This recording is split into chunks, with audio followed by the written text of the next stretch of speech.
Estamos ao vivo, começando mais um Folha Democrata. E sim, gente, esse programa é gravado, porque eu estou numa viagem internacional quando vocês estiverem assistindo esse vídeo, com uma entrevista imperdível, porque eu queria muito entrevistar ele ao vivo lá no programa, mas a gente vai fazer, acho até melhor assim, com alguns convidados, a gente grava e exibe no programa para vocês assistirem. Eu estou em viagem internacional, tá, gente, para a China, volto no dia 1º de setembro, e eu quero conversar com ele, que foi o primeiro ator a ter um registro de ator no Brasil, um ator que protagonizou sucessos de novelas como Tieta, como Mandacaru, teve uma grande carreira na televisão e se reinventou aqui no YouTube.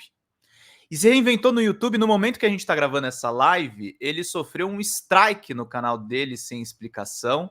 Tá tendo uma perseguição absurda contra os progressistas e ele abre. Tem 2 volumes a biografia dele aqui, a biografia autorizada Bem-vindo Siqueira, Memórias de um Brasileiro. Ele abre a biografia falando sobre a perseguição da ditadura militar, fala um pouco sobre a militância política.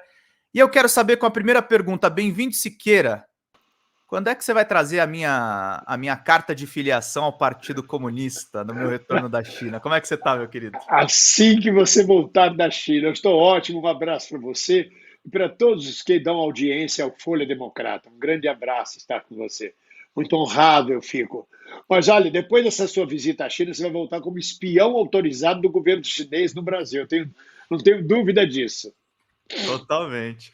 Bem-vindo, mas falando agora, vou pegar um assunto do momento, não me importo mesmo se a live ficar velha para isso. Gente, a gente está vendo a Folha de São Paulo, que forneceu carros para a ditadura militar.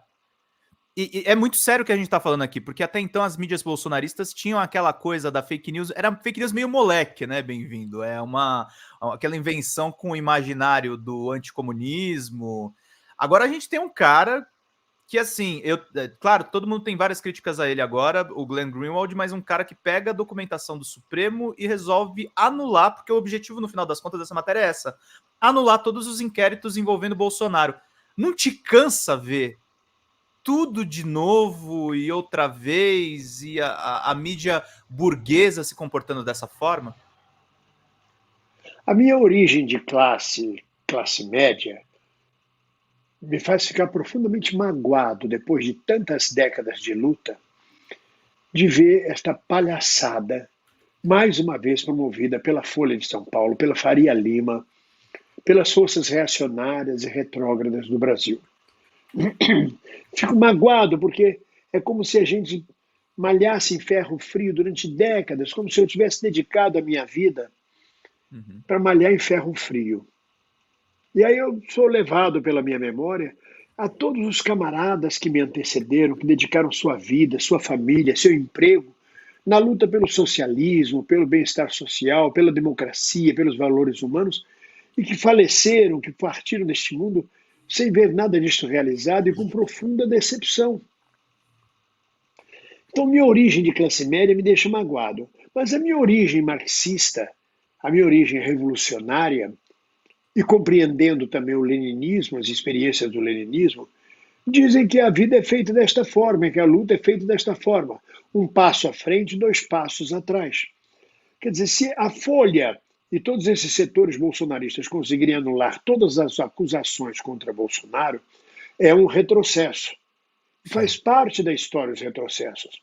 Um dos maiores retrocessos da história foi a Guerra Civil Espanhola.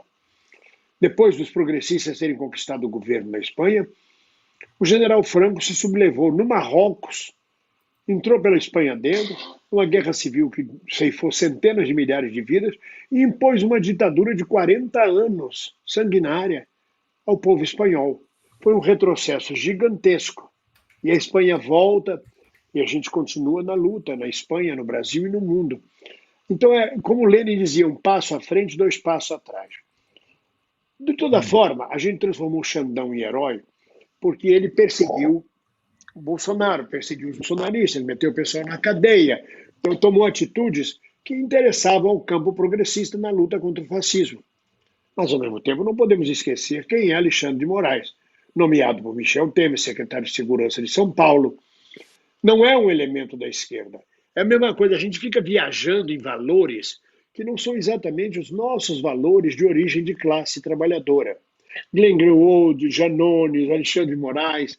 A gente transforma as pessoas que passam para o campo progressista, ou que fazem um ato, um gesto no campo progressista, imediatamente a gente transforma em nossos heróis, em nossos ídolos. Está aí o Glenn Greenwald criando problema para a nossa luta antifascista. Não é de hoje, não é com a questão só do Alexandre de Moraes. Com outras reportagens que ele faz. Porque a visão dele é de um norte-americano e de transposição do que eles vivem nos Estados Unidos, com o jornalismo americano, para o Brasil. De alguma forma, embora tenha ajudado em algum momento, agora é prejudicial à luta progressista no Brasil. Mas, ao mesmo tempo, o Janones, por exemplo, que a gente tanto apostou nele, se viu enredado até ele perder o mandato, e agora a possibilidade de impeachment do Alexandre de Moraes. Há uma luz no fim desse túnel e não é um trem. Se o Alexandre de Moraes recebeu impeachment, é o governo Lula que vai nomear um novo ministro. E provavelmente melhor que o Alexandre de Moraes. Pô, você viu o copo mais cheio dessa coisa, dessa trama macabra, né, Bem-vindo Siqueira? É verdade, ainda é. E aí que tá, e aí vem as contradições do nosso governo, é um governo de frente ampla, aí é uma merda que tem essa direita infiltrada também, né? É uma loucura o que tá acontecendo. Mas o que vai acontecer é isso. Vai sair Alexandre de Moraes nomeado por Michel Temer, um homem do sistema, para Lula nomear um outro ministro muito mais progressista que Alexandre de Moraes. A gente perde, talvez, os processos do Bolsonaro, mas quem errou uma vez vai errar mais, porque o Bolsonaro é contumaz nos crimes, a família bolsonarista é contumaz nos crimes. Então, o único perigo que eu vejo ainda pior, retrocesso, é anular todas as condenações dos 1.400 presos pelo golpe de 8 de janeiro. Ah, esses eu quero ver condenados ainda. Tem que continuar. Exatamente. O Bolsonaro, bem ou mal, já está levando tanto tempo para esse homem ser preso, que é como se não fosse preso. Eu não sei por que esse homem não foi preso. É um grande acordo feito pela burguesia. E não é à toa que a Folha de São Paulo e a Faria Lima e esses setores bolsonaristas vêm agora acusar o Alexandre de Moraes. E a Câmara, a oposição, na verdade, a grande situação, os canalhas da Câmara de direita, se preparam para tentar votar o impeachment. E o Rodrigo Pacheco disse que não vai deixar passar a história do impeachment. Vai segurar o impeachment de Alexandre de Moraes. Mas para segurar o impeachment vai ter que ser feito um grande acordo, né? Nada na política é feito sem um grande acordão, né? Quando Eduardo Cunha liberou o impeachment da Dilma, é porque ela não quis fazer um acordo com as falcatruas e as canalices do Eduardo Cunha. Se ela tivesse feito acordo, os pedidos de impeachment continuavam lá em cima da mesa e passava tudo. E como ficava a memória e o caráter de Dilma Rousseff? Dilma hoje é uma mulher muito mais digna, sempre foi mais digna, do que o pulha que levou para frente o processo de impeachment dela. Ou de que todos os pulhas que apareciam votando pela minha mãe, pelo meu cachorro, pela pátria, pela família, pelo meu fiofó, eu voto pelo impeachment da Dilma. Bando de babacas que a história já sepultou. Alguns deles ainda estão presentes, mas serão sepultados brevemente. É isso, Zambada. Uhum. E bem-vindo. Eu queria fazer essa live mais perguntando a respeito para você sobre militância política. Você foi na clandestinidade, você abre a sua biografia falando sobre a perseguição da ditadura quando você, enfim, estava no ápice ali da sua militância, ao mesmo tempo que você também era ator, você já estava indo nas artes. Você acha muito diferente militar na época da ditadura e a militância que você fez, por exemplo, contra o bolsonarismo agora? Profundamente diferente. A militância contra a ditadura passava inevitavelmente por prisão, tortura e morte. Não tinha para onde correr. Prisão, tortura e morte. Exílio, perseguição feroz pelo Centro de Instruções da Marinha, pelo Centro de Informações da Aeronáutica, pelo Centro do Exército, o SNI, a Operação Bandeirantes, vários e vários. Era muito diferente. Nós tínhamos que ter nome de guerra. Na luta contra o bolsonarismo, eu não precisei usar nome de guerra. Eu não precisei ter encontros clandestinos. Eu pude usar as redes sociais. Não é? O máximo que acontecia e acontece são processos cíveis. Mas a luta contra a ditadura, e sim, e ameaças de morte, ameaças de perseguição, situações em que eu não podia entrar em certos restaurantes no Rio, andar em público, ter cuidado na madrugada.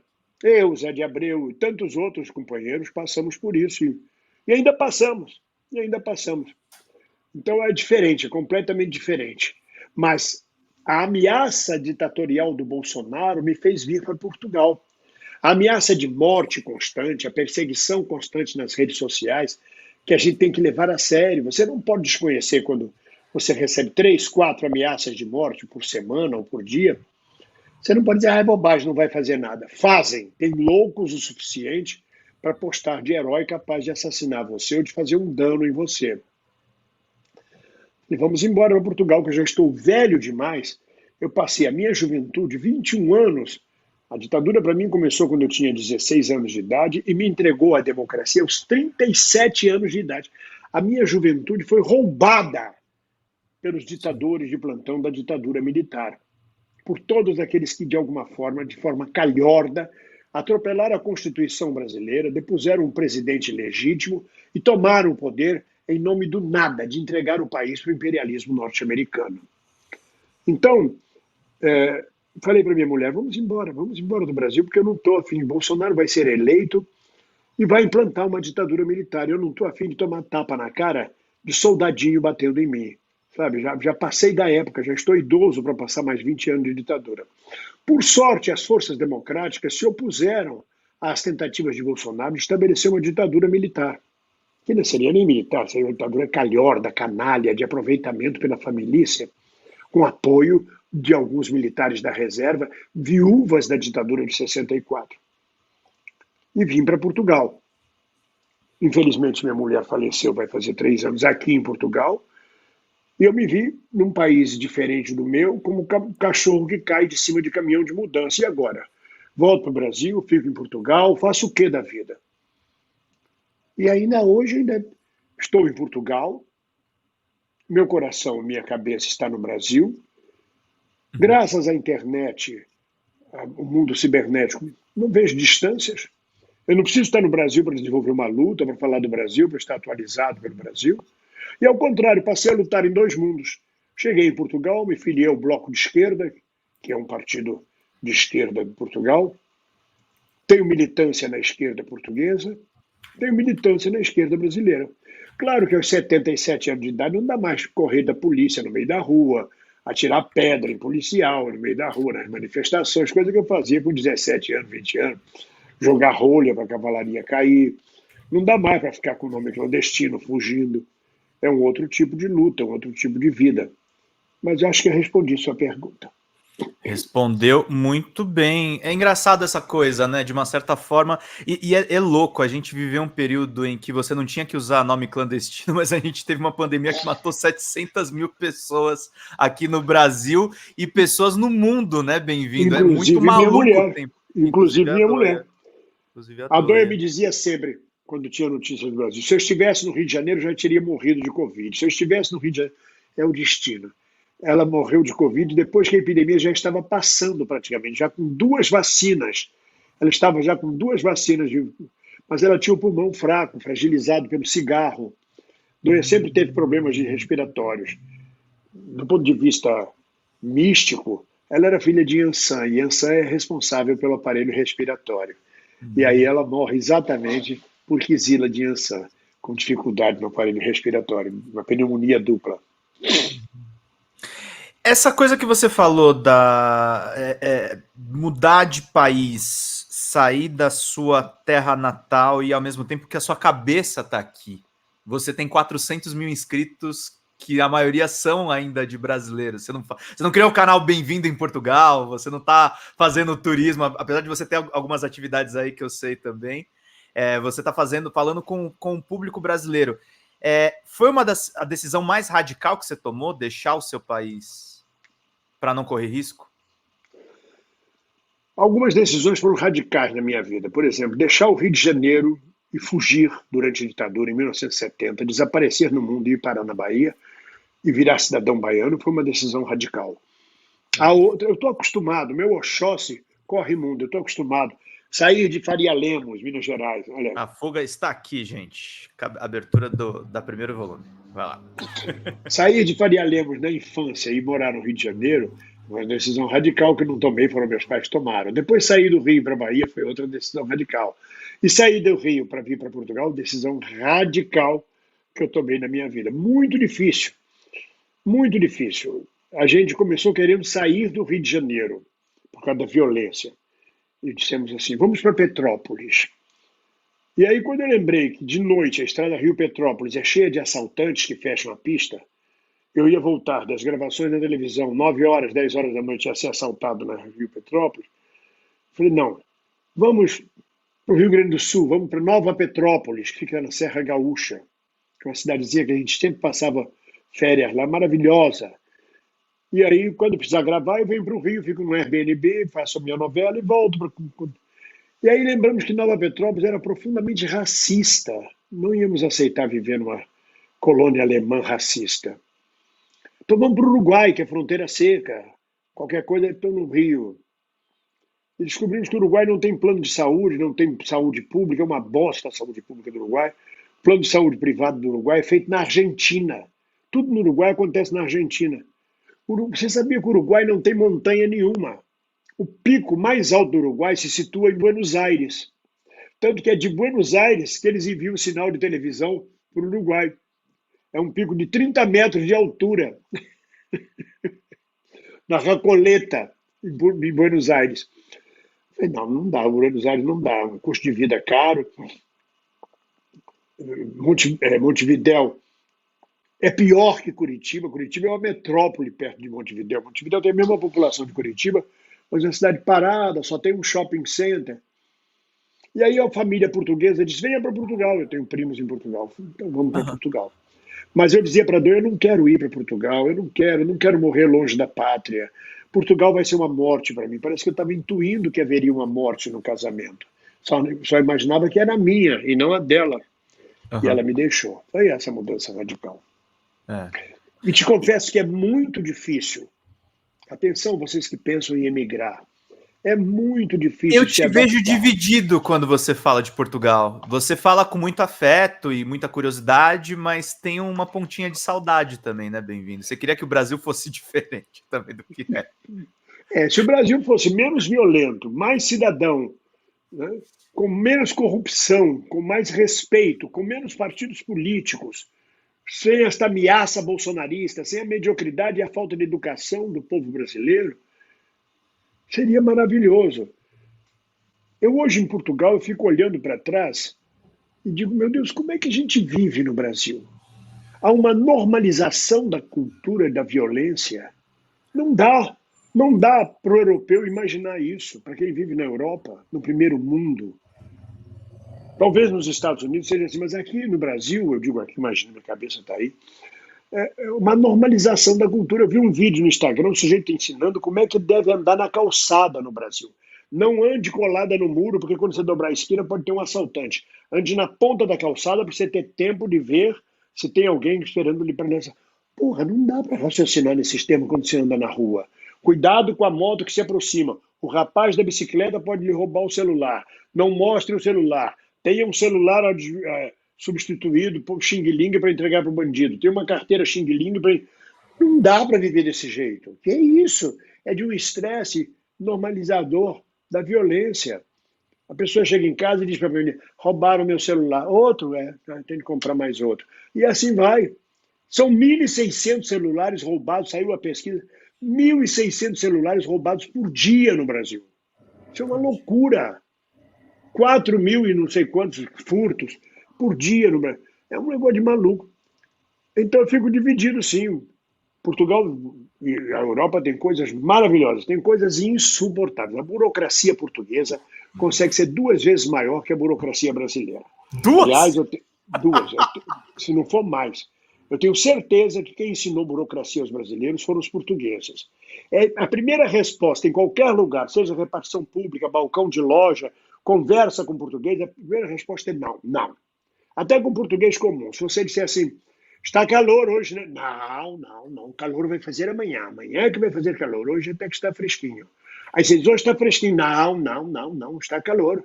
Vai refrescar amanhã. O que você disser é não. Depois é que eles conversam. Chega numa loja e diz, olha aqui, numa repartição eu queria dar entrada nesse documento. A mulher olha já de má vontade, diz, não, não pode dar entrada. Por quê? Porque o senhor está a entregar em duas folhas separadas. Não, a segunda folha tem que estar impressa no verso da primeira. Volta e começa tudo de novo. É enlouquecedor. Você tem que ter um espírito não estressado. Essa pressa que o brasileiro tem que ter um espírito não estressado para saber, é assim. Eu levei 4 dias para estacionar o meu carro num estacionamento subterrâneo aqui de um hotel. 4 dias negociando por e-mail. Vai e-mail, volta e-mail, vai e-mail, preenche formulário, Só volta para e-mail. estacionar? Para estacionar o carro, para poder ter o direito de estacionar mensalmente meu carro. Uma coisa que você podia chegar no balcão do hotel onde tem o estacionamento e dizer, eu quero comprar um mês de estacionamento. Pois não é tanto, paga, acabou, pode botar o carro lá. Não. Manda e-mail para a empresa no dia seguinte manda um e-mail de volta com o formulário, que você preenche, manda de volta para eles. No outro dia eles mandam a resposta do formulário, aí dizem que você precisa pagar uma taxa de 10 euros, você paga uma taxa de 10 euros, manda 4 dias. Por 4 dias eu tive que deixar meu carro estacionado num shopping que não cobra estacionamento, entregue lá no estacionamento de um shopping esperando resolver isso. É de enlouquecer. Para brasileiro é um estresse que não tem tamanho. Para português, é assim mesmo, o senhor tenha paciência, tenha calma, tudo se resolve. Ah, vai bem, vai bem, vai bem. E é igualzinho o Brasil. Se o balconista vai com sua cara, ele atende muito bem. Se ele não vai com sua cara, é não, não pode, pode, não vai. Se ele vai com sua cara, ele dá um jeitinho. Então, essas coisas são irritantes, né? E a ditadura salazarista deixou uma marca muito grande no povo português, que 50 anos da Revolução de Abril não retiraram. Porque Portugal fez uma revolução econômica, aderiu à União Europeia, tornou-se um país da Comunidade Europeia, mas não fez uma revolução cultural. A cultura e a cabeça dos portugueses ainda tem muito a ver com o salazarismo. Você sabia que durante o governo Salazar, você era multado se andasse de mão dada com a sua mulher na rua? Tinha normas de moral e ética. Andar de mão dada na rua, multa de não sei quanto. Andar abraçada, a multa era maior. Beijar em público, a multa era maior ainda. Mão Nossa. naquilo, vinha escrito assim, mão naquilo e aquilo na mão, multa de não sei quanto. E ia até a prisão por pudor público. Um povo formado 48 anos nessa mentalidade, se não fizer uma revolução cultural de valores, fica tudo como Dantes no quartel de Abrantes. Então, o povo português é, por excelência, melancólico e um pouco tacanho, que ao mesmo tempo é maravilhoso, porque por ser tacanho, não tem grandes ambições. E por não ter grandes ambições, não tem estresse e não tem violência. É um dos países mais pacíficos do mundo. Viver aqui é de uma segurança total, embora os portugueses, não, não senhor, não, está tendo muitos larápios, olha, os carteiristas, meu Deus, o máximo que tem aqui em Portugal é batedor de carteira, pelo amor de Deus, batedor de carteira É uma segunda-feira no Rio, né? é uma segunda-feira no Rio, exatamente, é isso. Ai, maravilhoso. Bem-vindo. Eu insisto, eu ia falar de militância, mas acho que a gente vai deixar isso para a segunda live e perguntar para você um pouco dessa sua vida pós-televisão, pós-teatro, internet, com essa decisão radical de você sair do Brasil por conta do bolsonarismo. O que você faz quando você acorda? Você já grava um vídeo para o canal? Você falou para mim que lê sempre os jornais burgueses, porque o Zé Dirceu me contou isso uma vez. Ele lê sempre o Estadão para saber o que o inimigo está pensando, e aparentemente você faz isso com o Globo e com a Folha. Você lê os jornais burgueses e decide a pauta? Você às vezes espera um pouco para gravar o vídeo? Como é que você faz um pouco? Eu quando acordo, além das minhas orações, de agradecer por mais um dia, eu vou tomar meu café, que é rigorosamente uma xícara de café preto e 2 torradas com manteiga. Pô, Não que delícia. acrescento mais nada por causa da minha dieta. Depois, enquanto eu tomo café, eu levo 1 hora tomando café, porque eu leio o Globo, leio a Folha de São Paulo, às vezes abro o G1 e leio o jornal português, o Público, e me informo. Ali eu posso decidir a pauta do dia, do vídeo, ou das pautas que eu vou fazer na live. Ou então eu deixo o dia correr, porque há uma diferença de fuso horário de 4 horas. Sim. Né? Se eu publicar um vídeo aqui ao meio-dia, é 8 horas da manhã no Brasil, não tem ninguém na rede. Então eu posso deixar o dia correr e publicar o vídeo até 10 horas da noite. 10 horas da noite é 6 horas da tarde do Brasil, é o melhor horário de publicação de vídeo. Sim. Então eu posso esperar o resto do dia para ter uma motivação e uma inspiração de pauta. É o que eu faço geralmente, é isso que eu faço. Faço o meu vídeo, envio para um editor, que é um rapaz muito competente, que mora na cidade do Porto, é um brasileiro, é um baiano, eu pago a ele mensalmente, é uma despesa do canal. Eu mando o vídeo para ele, ele edita, ele sobe o vídeo, eu só digo qual é a capa e o título, o que me permite ter menos trabalho. O pessoal diz, você trabalha demais, não trabalho tanto. Eu faço um vídeo em 10, 15 minutos e vai em matéria bruta. Ele edita, ele corta, ele transforma, ele tudo mais. Eu só tenho o trabalho de digitar para ele qual é a capa e qual é o título. E as lives que a gente faz a pauta na hora. Boa parte das lives, por exemplo, o Lucas de Freitas me ajuda. É um grande administrador, um grande colega. Ou seja, eu divido o meu trabalho. E aí eu não tenho tanto esforço, sim, na minha idade. Dá para fazer bem as coisas. Muito bom. E o legal é que você também reparte um pouco mais o trabalho. Você também está com uma atuação agora forte no Instagram. E uma coisa que eu nunca te perguntei, mas que surgiu esse assunto do nada. Como é que te deu esse gatilho que a esquerda tinha que falar sobre espiritualidade, que você tinha que jogar búzios? Como é que você... Porque o seu canal as pessoas não se recordam. Ele era no ápice do bolsonarismo era totalmente político. Antes tinha uma parte mais de entretenimento, de memórias, e agora está avançando nesse terreno que inclusive que ninguém da esquerda quer tocar, né? São todos ateus, stalinistas e marxistas e acham que tocar em Deus é uma coisa absurda. Por que Deus te conduz hoje, Bem-vindo Siqueira? Deus, os deuses, Olha, os orixás. considerando minhas redes sociais, eu tenho 1 milhão de seguidores. Instagram, Facebook, YouTube. E eu sempre tive esse lado meu do candomblé, da umbanda, da espiritualidade. Mas era guardado. Atendia pessoas mais chegadas. Eu tinha toda essa cultura afro comigo, que eu ganhei com mãe Marsum de Ondina, na Bahia, e com mãe Sandra do Cabula, também na Bahia. O Lucas de Freitas, com o faro de marketing dele, de administração, quando percebeu que eu tinha isso, um belo dia ele armou uma mesa com todos os meus objetos de santo. Eles vão entrar no ar, vamos fazer o jogo. Eu falei, não, não, não, não. Eu recusei violentamente. Ele ficou muito irritado, porque ele pensava, eu falei, não quero, não quero, o canal é político, o canal é de humor, de sátira política.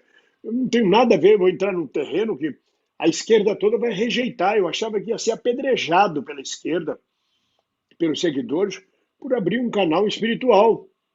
Uhum. Depois de muito brigar com ele comigo, falei, tá bom, vamos fazer. Fiz cagado de medo. E, para surpresa minha, foi um sucesso. É um sucesso. É um sucesso. A live espiritual de domingo e segunda-feira, respondendo consultas e oráculos de búzio e tarô, é um sucesso. É o carro-chefe do canal. E o curioso é que são todos camaradas. São todos companheiros. Quer dizer, eu descobri que a esquerda tem um nicho espiritual gigantesco. E como eu sou generalista do ponto de vista espiritual, embora eu seja feito no candomblé, conheça bem a Umbanda e o kardecismo, também entro na parte do Novo Testamento, do evangelismo, entro no budismo. Então tem para todo mundo. É claro que alguns companheiros, conta-se no dedo, que eram assíduos frequentadores do meu canal, ateus empedernidos, não tem problema de ser ateu, mas eram sectários. Religião, religião, espiritualidade, não quero saber, saíram do canal. Uhum. Mas essa gente tem um nível que não faz falta, porque eles eram caretas demais, eram a esquerda stalinista, a esquerda careta, a esquerda antiga. Porque a nossa esquerda foi formada quando Marx faz o Manifesto Comunista, em 1848, ainda era muito presente o iluminismo francês, os filósofos franceses, que eram todos ateus, materialistas, porque a ciência estava em auge. A partir de 1700, 1800, a ciência explicaria o mundo todo, a ciência resolveria todos os mistérios, inclusive a ansiedade do homem pelo sobrenatural. E aí havia muita influência nos comunistas de então, nos socialistas que vieram trazendo isso, a influência desse ateísmo francês, do iluminismo. E foi assim que a gente entrou no século XX, com os comunistas confundindo materialismo histórico com materialismo ateu. O que Marx propõe é o materialismo histórico, ou seja, ele diz que as pessoas precisam compreender que Deus não escreve a história é feita pelos homens. E esse é material, é possível analisar os fatos históricos sem ser pela mão de Deus, pela economia, pela sociologia. Mas os comunistas antigos, do século XX, misturaram, entenderam esse materialismo histórico com o materialismo ateu da Revolução Francesa, do Iluminismo, da Revolução Industrial. E como a igreja na Rússia tomava o lado do czar, dos opressores, Lenin e Trotsky tiveram de fechar as igrejas, perseguir a igreja que ela era contra-revolucionária. Essa mesma igreja tomou essa posição na China e Mao teve que perseguir. Tomou essa posição em Cuba e Castro teve que perseguir. Tomou essa posição na Espanha, na Guerra Civil, ficou do lado de Franco. A igreja reacionária, como sempre, foi reacionária. É lobo em pele de cordeiro. Sim. Então, na verdade, criou-se um preconceito, a partir da repressão da Igreja Católica, de que qualquer religião era o ópio do povo. E a religião serve apenas como um clube de pertencimento. Sim. Eu sou espírita, eu sou umbandista, eu sou budista. Eu me identifico com alguns companheiros, é fazer parte de um clube. Mas a religião não tem a ver com espiritualidade. Espiritualidade, você independe de religião. A religião pode te levar ao nirvana, pode te levar à compreensão do sobrenatural ou da explicação do mundo através do processo religioso. Mas o pior da religião não é a religião. A religião sempre existiu, desde os homens primatas. Louvavam Deus, louvavam a lua, os fenômenos da natureza, os raios, a chuva. O perigo da religião é a teologia. Porque quando você estabelece a religião, ela religa as pessoas. Vamos salvar o Deus Sol, vamos salvar o Deus Lua, vamos salvar o nascer do Sol, o solstício de verão, o solstício de inverno. Aí vem um babaca e diz, olha, mas para salvar tem que ser feito assim, assim, assim, assim, com essa norma. Aí cria um dogma, cria a teologia. A teologia que fode com o processo religioso, que fode com o processo espiritual, porque estabelece dogma. Você pensar numa igreja que tem sede em Roma, que tem filiais no mundo inteiro, é uma grande multinacional religiosa, e isso ninguém pensa. Fica pensando que o Edir Macedo está crescendo no mundo inteiro, mas não pensa que há 2000 anos tem uma multinacional chamada Igreja Católica Apostólica Romana. Ela não é só Igreja Católica Apostólica, é romana, com sede em Roma, onde os bispos do mundo inteiro mandam o que sobra do dízimo e das quermesses para sustentar Roma. É uma multinacional estrangeira. Ao contrário da Igreja Universal, que é uma multinacional brasileira. É muito curioso isso. Mas nem por isso salva a pele da IURD, não. Não salva a pele de nenhuma dessas religiões teológicas. Então, na verdade, esse ateísmo que alguns professam, eu sou ateu. Sim, ser ateu não exclui você de espiritualidade. Exclui você de confirmar Deus. Porque ao negar Deus, você entra na discussão se ele existe ou não. E ao negar que ele existe, ironicamente, você passa a discutir uma coisa que não existe. Se a coisa não existe, você não precisa discutir, não precisa ter posição sobre pra você ela. Tá claro. Não precisa dizer eu sou ateu. Ser ateu é colocar-se contra a existência de um Deus. Mas só de discutir esse Deus é de reconhecer que ele pode existir ou não. É uma ironia, é um absurdo. Então eu abri esse canal, Spiritual, e tem sido fantástica a aceitação, e descobrimos que na militância brasileira é o comunismo brasileiro, digamos assim. Como em Cuba tem Na a santeria. espiritualidade você achou o comunismo. Não, o comunismo brasileiro que eu digo assim, é o jeitinho brasileiro. Não dá para você fazer uma revolução no Brasil e proibir a espiritualidade e a religião.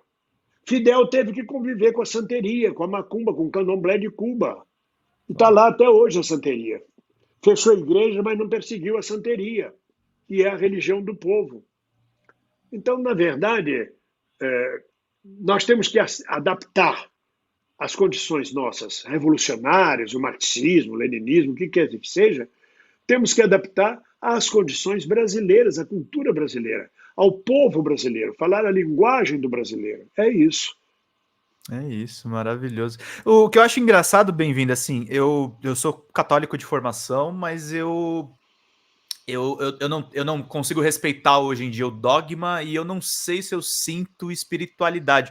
Eu tenho sérias dúvidas a respeito de Deus, sobretudo quando eu vejo a crueldade dos homens do mundo. Isso me coloca algumas coisas em xeque, se a gente realmente foi criado por uma divindade. Mas quando eu vejo você fazendo esses jogos de búzios, quando eu vejo você tirando cartas do tarô, eu vejo uma reconexão humana das pessoas também, né? Essa crença comum, ela nos torna mais humanos também, né? Exatamente, exatamente. Essa coisa da divindade é criação humana. Não existe divindade. Não existe Deus, como a gente concebe. É que Materialmente. a nossa visão é tão estreita, porque estamos aqui, somos. O que é que nós somos na poeira estelar? Merda nenhuma diante do universo. E a gente acaba criando um Deus à nossa imagem e semelhança. Ao contrário do que diz a Bíblia, que Deus criou o homem à sua imagem e semelhança. Não, nós criamos um Deus à nossa imagem e semelhança. E criamos uma coisa chamada Deus, uma coisa chamada divindade. Não, o mistério é muito mais profundo. Não foi a divindade, não foi Deus que nos criou. O mistério da criação e de por que eu estou nesta vida, por que eu raciocino, por que eu tenho senso crítico ao mundo à minha volta e os animais não têm, por que eu penso em ambições, em crescimento, é um mistério muito mais profundo que a mente nossa não alcança. E a gente dá nome de Deus ou de Uhum. divindade. Mas é um mistério incognoscível. É o mistério da vida. E eu me perdi um pouco na sua pergunta, que você perguntou. Não, eu falei que eu identifico uma reconexão humana da gente quando a gente começa a cultuar um Deus, mesmo de pessoas às vezes que não são crentes, bem-vindo. Me permito usar essa palavra. Às vezes tem pessoas que não são crentes, mas a gente enxerga uma reconexão. Por isso que eu não me incomodo, entendeu? Por exemplo, eu não preciso estar dentro dessa religião. Eu acho agradável ver as pessoas fazendo esse diálogo com você, fazendo esse diálogo, de repente, com a religião delas, especialmente quando elas não enchem o meu saco. É muito irônico, por exemplo, eu tenho camaradas comunistas que dizem, camarada, eu sou comunista, não acredito em Deus, mas queria que você olhasse aqui o jogo para mim. Clássico. Que acontece Porque vai muito. que, né? E ao mesmo tempo eu digo sempre, as milhares de pessoas que acorrem ao meu canal para ver o jogo de tarô e búzios, para se consultar, eu digo sempre, quando eu abro a live, nós estamos aqui numa eclésia. Isso agora, a partir de agora, estamos numa igreja. Porque eclésia, igreja, significa o ajuntamento de pessoas. É por isso que Jesus diz no Novo Testamento: onde estiverem duas ou mais pessoas reunidas em meu nome, ali estarei. Aquela é a igreja de Jesus. É a igreja do Cristo, do ungido Jesus. E aí, quando nós estamos lá com 500, 1.000, 2.000 pessoas no meu canal, na minha live, elas estão reunidas numa eclésia, é um encontro eclesiástico, independente de religião. Elas estão comungando junto, estão conectando comigo, elas me autorizam à espiritualidade. Se eu disser, olha, eu sou babalaô, e todo mundo ri e ninguém se consultar, eu não sou babalaô. Mas quando 500 pessoas por dia se consultam comigo, a live dura 3 horas e tem que continuar na segunda-feira, porque não dá vazão do número de consultas. Quando essas pessoas se consultam comigo, elas me autorizam. Elas dizem, o senhor é babalaô, o senhor é meu guru, o senhor me orienta. Eu sou autorizado por elas. É o público que me dá esse poder. Quem dá poder aos pastores evangélicos são os fiéis, não é o pastor evangélico que se autoriza o poder. É o outro que autoriza a gente. Então essa conexão existe sim, Zambarda. E ela é muito interessante. E quando estamos na live, forma-se a eclésia. E quando acaba a live, dissolve-se a igreja. Eu tenho a minha igreja. A minha igreja acontece nesta reinvenção pelo canal do YouTube. É a minha igreja, a Igreja do Bem-vindo, reunida aos domingos e segundas-feiras. E também, quando eu dou atendimentos, é como um confessionário. Atendimentos particulares de búzios e tarô, online. Por isso que eu não sinto falta de estar no Brasil. Eu hoje no Rio de Janeiro não tenho mais ninguém. Eu morava no Rio com Doia. Tenho uma filha na Bahia, tenho uma filha em São Paulo, tenho uma filha nos Estados Unidos. Toda a minha relação de vida foi com o Rio de Janeiro. Se eu voltar para o Brasil, eu quero ir para o Rio de Janeiro. Eu não tenho ninguém no Rio de Janeiro, vai ser um horror. Como diz uma amiga, voltar para o Rio ou para o Brasil, você vai ter que começar de novo, do novo. Aos 77 anos, é preciso acontecer uma catástrofe em Portugal para me tirar daqui, para começar de novo, do novo no Brasil. Morar em São Paulo nunca me agradou, é gigantesca demais, é sufocante, é estressante demais para o meu gosto. Morar na Bahia, já morei na Bahia, a Bahia já me deu régua e compasso, eu sou cidadão baiano. Me foi dado o título por Juca Ferreira, inclusive, pela Câmara de Salvador. Eu sou cidadão baiano, já cumpri meu ciclo da Bahia. Morar nos Estados Unidos, nem pensar, então, onde eu posso ter filhos e netos, onde eu tenho lá os filhos e netos. Então, não há sentido de voltar para o Brasil, sobretudo porque eu tenho uma atualidade nacional e brasileira muito grande. Estou aqui conversando com você, a internet possibilita isso. Quando eu quiser, me der muita saudade, eu pego um avião, vou ao Brasil, passo 2, 3 meses. Eu digo ao meu agente, empresário, Montenegro, você está aberto para isso? Estou. Se aparecer um contrato de uma novela por 5 meses, 6 meses com um bom salário, eu vou para o Brasil, fico 5, 6 meses gravando essa novela. Depois volto para Portugal. Porque aqui a terceira idade é melhor cuidada do que no Brasil. Aqui não tem terra melhor para aposentado do que Portugal. Eu não conheço, é muito bom, melhor que a Espanha.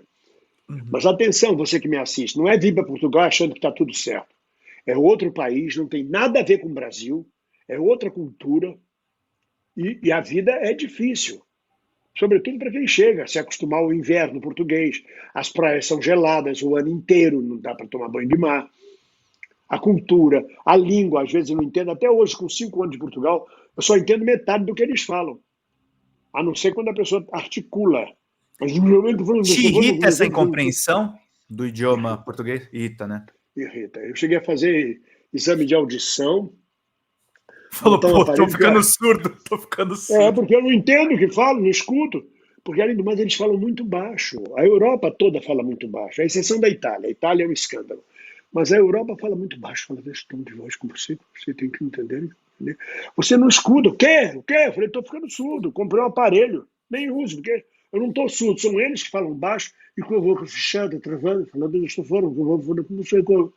Ontem mesmo fui pegar o elevador, tinha uma senhorinha de cabeça branca, falei, quer que eu carregue sua compra? Não entendi porra nenhuma, eu só faço sorrir. Ah, é claro. Eles se entendem. E me irrita, porque eu tenho que dizer, olha, desculpa, eu sou surdo, eu não escuto, pode repetir. Ou então, olha, fala devagar que eu sou brasileiro. Eles ficam putos, eles não gostam. Eles têm marra com brasileiro. Tem marra, assim, não é xenofobia, não, é marra. Ah, brasileiro é escandaloso, brasileiro fala alto, brasileiro não tem a cultura nossa, brasileiro é colônia, brasileiro, as mulheres são putas. Que as portuguesas não têm o charme, com raras exceções, não têm o charme das brasileiras. As ousadias de roupas, de vestimento, de elegância das brasileiras. Então, para o português, as brasileiras são putas, vieram para Portugal para arranjar marido, o que não é verdade. Então, passa por tudo isso. É complexo, é bem complexo. As histórias que você ouve no tarô das pessoas, não quero que você me revele nada, mas você sente peso? Elas te afetam? Elas te alegram? Como é que você recebe as histórias das pessoas, os pedidos? Varia muito, varia muito. Varia, né? Tem sessões que são pesadas para você? Tem pessoas que... Não na live de domingo e segunda, porque é só tirar uma pergunta, tirar uma carta, um buzz rápido. Mas nas consultas, por exemplo, eu tenho uma senhora, que é minha paciente, minha cliente, ela tem câncer terminal. E ela é de um astral maravilhoso. E ela diz, não, me deixa morrer, bem-vindo. Eu digo, a senhora ainda vai viver mais. Não, eu quero ir. Eu já estou cansado. Ela tem mais de 80 anos. É uma professora, doutora em filosofia, no Rio de Janeiro. E quando ela fala da morte dela, com uma naturalidade, me emociona profundamente. Eu chego a chorar com ela. Porque eu não gostaria que ela nos deixasse, porque ela é um tesouro como pessoa humana. Então essa pessoa me emociona. Há outras que me irritam, porque elas são muito mais de psicanálise do que de uma consulta de búzios. Uhum. Elas não se sacam. Ela Precisam não ir pro saca. terapeuta. Precisa de um terapeuta. Eu recomendo muitas vezes. Olha, isso não é para búzios, é mais uma questão de terapia, de psicanálise.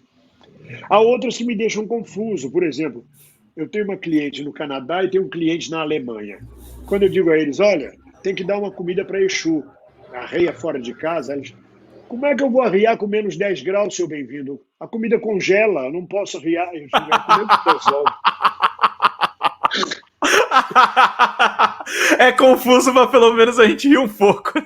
Eu digo, como é que vai resolver? Faz dentro de casa, então não tem jeito, aí tem que adaptar. Porque com menos 10 você bota a cachaça, ela já congela na queda. Como fazer a sua oferenda em menos 10 graus, né? Bem-vindo, um tutorial breve. Tem pessoas muito leves, muito alegres, muito boas pessoas, o jogo flui. Né? E tem problemas primários, mas que primários para mim, com 77 anos, com 30 e tantos anos, quase 40 anos de psicanálise, são problemas primários. Ai, a minha relação com meu marido não está boa. Ela vai melhorar? Quando? Como quando? Exu não tem tempo. Exu navega entre presente, passado, futuro. O tempo para Exu não existe. É Exu que responde no jogo. Ele não pode dizer é mês que vem, é dia 18 de outubro de 2025. Não tem quando, minha senhora. O tempo é relativo. A gente navega no tempo. Exu navega no tempo. Então, algumas pessoas são pesadas, não nos problemas que trazem, mas na simplicidade dos problemas. São problemas que você já passou por eles na vida. O que permite a você ser guru dessas pessoas. Porque você pode orientar, porque você já passou na sua experiência de vida. Não é só o jogo, é a psicologia de como tratar aquela pessoa que está trazendo esse problema, compreende?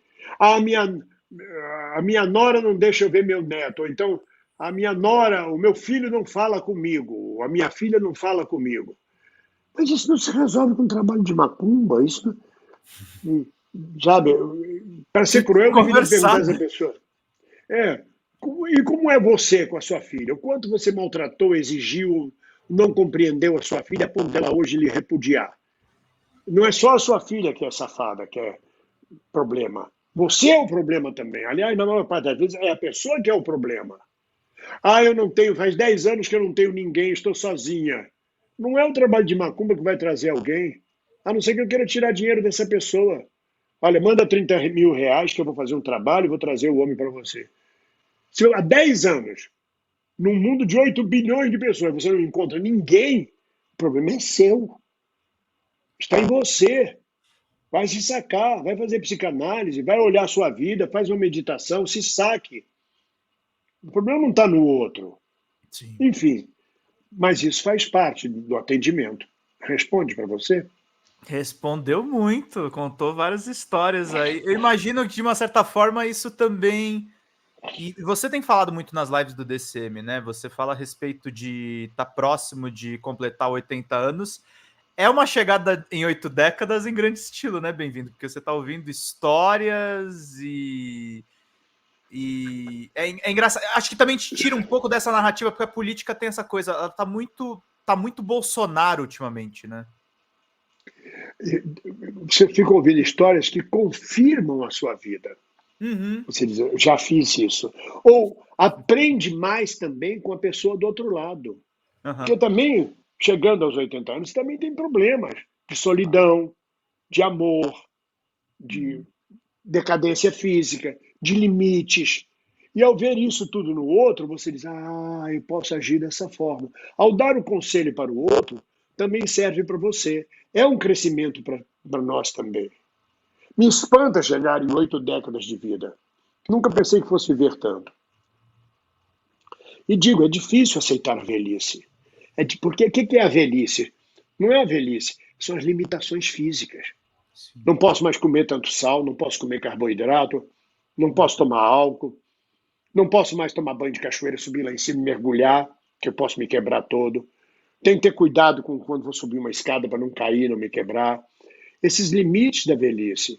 Depois, a invisibilidade da velhice. Sim. Se você não fizer um esforço de vida social, você é invisível, ninguém te repara. Ninguém repara. Eu sempre digo, velho pode beliscar a criança, que ninguém imaginou que foi aquele velho que beliscou a criança começa a chorar. E a mãe, o que foi, minha filha? E você bem velhinho do lado, com aquela cara de santo, não dá para imaginar que foi aquele velho que beliscou a criança de maldade. Perverso! faz aquela cara de peixe do Caetano Veloso, né? Peixe. Peixe, quero te ver. Peixe. Ainda diz, o neném tá chorando, né? Vai passar, neném, vai passar. Fica, a mamãe tá aí, ó. Você pode. A invisibilidade do velho. Ninguém imagina que o velho tem sexo, tem amor, tem necessidade. Existe. O velho é tão invisível quanto os evangélicos uniformizados. O evangélico que é caixa de banco, que é caixa de supermercado, que é vigilante de porta, que é motorista, que veste uniforme. Ninguém imagina que tem um cidadão lá debaixo, atrás daquele uniforme, só vê um uniforme. Quando ele tira o uniforme e vai para as manifestações religiosas dele, de onde veio essa gente? Que gente é essa? Essa é a gente que você lida diariamente no mercado, no banco, na rua, e não percebe como ser humano, e sim como um personagem vestido. E a velhice traz essa invisibilidade. Né? Vocês acham, a maioria das pessoas acha que velho não tem desejo sexual, que velho não sabe o que está falando, qualquer coisa. Já tomou seu remédio, vovô? Vai dormir. Não é assim, não é assim. Então a vida social, a relação social é muito importante na velhice, que é a forma de você existir e ser reconhecido com qualquer idade. Com 80 ou com 90 anos. É isso. É isso. Bem-vindo. Eu quero ver se a gente consegue ainda nessa semana fazer uma segunda conversa que a gente vai abordar outros temas. Mas aproveitando que você mesmo falou, a gente precisa também respeitar as pessoas. Também tem outra questão do abuso com os mais idosos, né? O pessoal achar que você, por conta de ser esse ator com essa trajetória, pode trabalhar 40 horas por dia. Não, tem limitação, tem que descansar também, tem que cuidar da netinha. Então, eu queria te agradecer muito por essa conversa e a gente vai ter outras mais, porque a gente sempre teve nesses 4 anos aí de amizade. Fico muito honrado de você me escolher para dar esse apoio, para estar junto com você, dividir esse momento com você. Desejo uma boa viagem na China, que você volte para assinar a ficha do PCdoB. Vou assinar e a gente vai falar disso na próxima live. Gente, muito obrigado pela presença de todos vocês. Vida longa e próspera. Cuidem dos seus. Até mais. Tchau, tchau.